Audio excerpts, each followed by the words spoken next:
আগে সরকারই ভালো ছিল। গরিবের আবার সমস্যা আছে না, গরিবের কাম হলো কাম করবো বাদ খাইবো শেষ।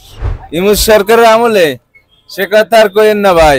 ভালোই আছি, অটো চালাই খুব ভালো আছি, এত ভালো আছি ওই ভালোর কথা কোয়া যায় না, ওই ভালোর কথা জনগণ জানে যে কত ভালো আছে বর্তমানে। আমগো আগের সরকারই ভালো আছিল, আগের মতোই আছে। আগের মতো না থাকলে কি হয়, ছাত্রকে এমন পাওয়ার দিয়ে লাইছেন, আগের মতোই আছে। আগে সরকার থাকলে তো আমরা চাঁদা দিতাম। ওয়ালাইকুম আসসালাম, আলহামদুলিল্লাহ ভালো আছি। ভালো আছেন আপনি? ইমুস সরকারের আমলে সে কথা আর কইেন না ভাই। আলু খাইতে এখন 80 টাকা কেজি, পেঁয়াজ 120 টাকা। এইটা তো আমরা আশা করি নাই তার কাছ থেকে, আমরা কখনো এটা আশা করি নাই, বুঝছেন।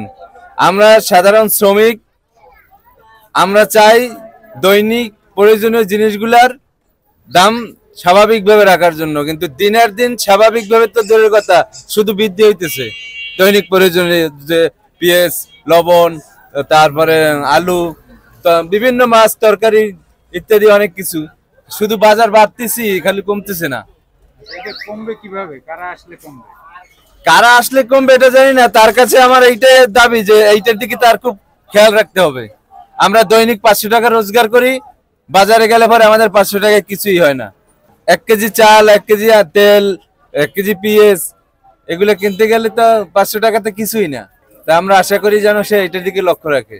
ভালোই আছি, অটো চালাই খুব ভালো আছি, এত ভালো আছে ওই ভালোর কথা কোয়া যায় না, ওই ভালোর কথা জনগণ জানে যে কত ভালো আছে বর্তমানে। ব্যাখ্যা ট্যাখ্যা আর আমার কাছে কিছুই নাই, আমার কোনো কোয়ার কথা নাই, কোয়ার মতো কিছু নাই, কোয়ার মতো আমার কাছে কিছুই নাই। আর কি কম আমরা যাই, আগে সরকার খুবই ভালো ছিল, কিলে ওটা আমরা চাঁদা দিতে পারি না, অন চাঁদা দিতে পারি না, হে লেগে আমরা খারাপ। আগে সরকার থাকলে তো আমরা চাঁদা দিতাম। 150 টাকা হ্যাঁ তো ফেজ ছাড়া ভাত খায়, আমরা তো খাইতে পারি না। কিন্তু কি হের মতন এরকম সরকারি দামও দরকার 150 টাকা চালু কেজি খাওয়ার জন্য, আর ইনকাম কেমনে করিয়া বাইরে ভাড়ার জন্য। আমরা ইনকাম করবো, হ্যাঁ পকেট ভরবো, এটাই তো ভালো। আমাকে আগের বউ এইটাই ভালো না। ইনশাআল্লাহ ভালো আছি। তবে এই সময় একটা সবজির বাজার, এই সবজি মৌসুমে এত সবজির দাম হলে আমরা সারাদিন যে ইনকাম করি তাতে সবজি কিনতে আমাদের টাকা থাকে না। বউ বাচ্চা নিয়ে খুব হিমশিমে আছে। এখন দেখা যাচ্ছে যে এই সময় সবজির বাজার একবারই কম থাকে, দেখা যায় যে সব কিছুর দাম কম থাকে, আমরা পরিপূর্ণভাবে সবজি খাইতে পারি। এখন শরীর সুস্থ রাখতে গেলে সবজির দরকার আছে। এখন এই সবজির এত দাম হলে আমরা কিভাবে খাবো? আর সারাদিন যে ইনকাম করি সেটা তো সারাদিনই সবজি কিনতেই শেষ হয়ে যায়। পরবর্তীতে আমরা যে কোনো সঞ্চয় করব বা কোনো কিছু করব সংসারের নিয়ে, সেটা কিন্তু আর পাইতেছি না। এখানে দলের বিষয়ে আমি বলতে পারতেছি না, তবে সবজির মৌসুমটা এই সময় যে এত বাড়তি হওয়ার কারণে এটাই তো বুঝতেছি না। অন্য সরকার বা অন্য সময়ে সবজির বাজার এই সময় কম ছিল সবজির মৌসুমে, এখন বাড়তি। না, দিনকাল অবস্থা খুবই খারাপ। জি, অর্থনীতি খারাপ, সবই তো খারাপ, বাজারও খারাপ। ক্ষমতা যাওয়ার পরে তিনি আমাকে ইনকাম নাই বলতে সারে আর কি। আর কি করুন, ফেটার দায়িত্ব কাজ করতে। এখন আগামীতে কোন দল আসলে কোন দল আসে এটা তো এমনও বলা যায় না, এমনও ব্যক্তিগত এটা হিসাব করা অনেক কঠিন। ভাই আমরা একটু জানতে চাইছিলাম যে ইউনুস সরকারের 3 মাসে কেমন আছেন আপনারা? ওইটার কথা কয়ে লাভ নাই, ওই যে খারাপ লোক হয়ে গেছে কেন দেশের মধ্যে, দেশের মধ্যে খারাপ হয়ে গেছে ভাই।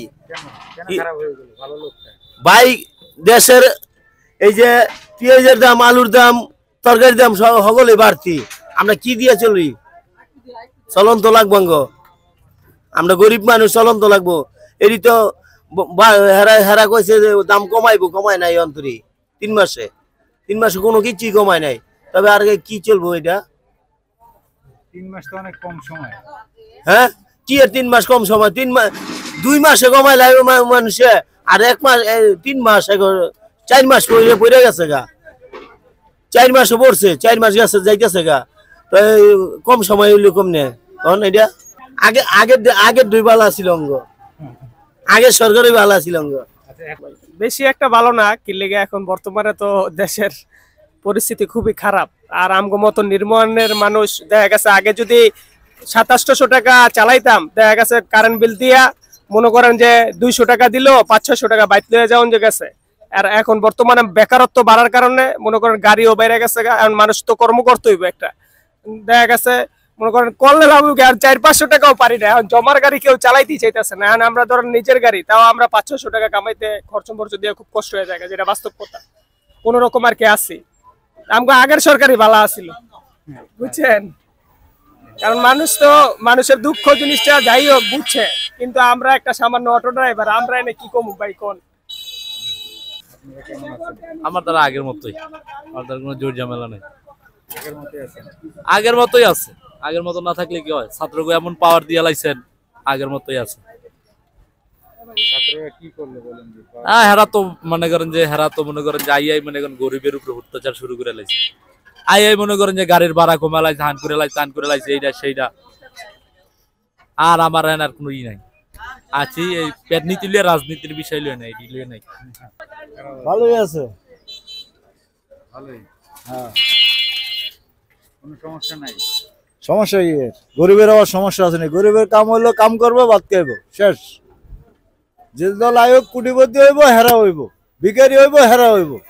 গরিবের কাম হইলো কাম করবো, ভাত খাইব, এটা কামই হইলো এটা। আগেও কাম করে ভাত খাইছি, অন্য কাম করে ভাত খাই, কেউ হইলে তোর আমার শান্তিতে খাওয়াইব না।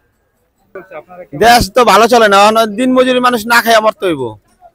এই যে দোকানদারি করে, দোকানদারি ফুট উঠাই দেয়, গাড়ি চালাই দেয় না। ইতে ভাড়া 1 টিয়ার ভাড়া 1.5 টিয়া দিয়ে যেত আঙ্গ, এই হলো সমস্যা। আর আলুর দামি 75 টাকা কেজি, খাইব কি মানুষে? না খাই আমার তো হইব। তা বাজার করতে গেলে বোঝা যায় দ্রব্যমূল্যের ঊর্ধ্বগতি আকাশ ছোঁয়া। যখন দায়িত্ব নিয়েছিল তখন তো অনেক কথা শুনছি, অনেক কিছুই। হ্যাঁ, এখন পানির দামে ডিম পাওয়া যেতেছে। পানির দাম ছোট বোতল কিনলে 15 টাকা, ডিমের দামও 15 টাকা। পানির দামে আমাদের দেশ চলতেছে। আমরা এখন পানির দামে খুব সস্তায় আছি। গত কয়েকদিন আগে যাত্রাবাড়ির একটা ছবি আপনারা দেখছেন কিনা জানি না, মাছের কাঁটা কিনতেছে মানুষ। আমরা এরকম আছি, এতটুকুই ভালো আছি। 5 স্টার হোটেলে যখন মাছটা নিয়ে যাওয়া হয়, ওই কাঁটাগুলো ওরা নেয় না, ওই মাছের মাথা, লেজ আর কাঁটাটা কিনতেছে মানুষ। দ্রব্যমূল্যের দাম এমনই আছে, আর আমরা এতটুকুই ভালো আছি। তো ওনারা কাজ করতেছে, অনেক কাজ করতেছে, অনেক লিস্ট দিতেছে, এই করতেছে ওই করতেছি, কিন্তু আলটিমেটলি আমরা কতটুকু বেনিফিট পাইতেছি ওইটা ভাই আপনি এই জায়গায় না গিয়ে আপনি যদি কাঁচা বাজারে যান, মানুষের হাহাকার আপনি দেখতে পাবেন। মানুষ যে কি পরিমাণ ক্ষতিগ্রস্ত বা কি অবস্থায় আছে, ওইটা ওই কাঁচা বাজারে গেলে বোঝা যায়। কারণ দিনে দিনে অর্থনৈতিক মন্দা, মূল্যস্ফীতি, আমরা যে পরিমাণ ভয়ানকভাবে আমরা সামনের দিকে অগ্রসর হইতেছি, এই জিনিসটা চলতে থাকলে ভবিষ্যতে আমাদের অবস্থা আরো দুর্বিষহ, ভয়াবহ হবে। আলহামদুলিল্লাহ ভালো মনে করি আমি। কেননা আমরা আমাদের জন্মস্থান থেকে আমরা করে এসেছি বিএনপি, ঠিক আছে, বুঝছেন ভাই?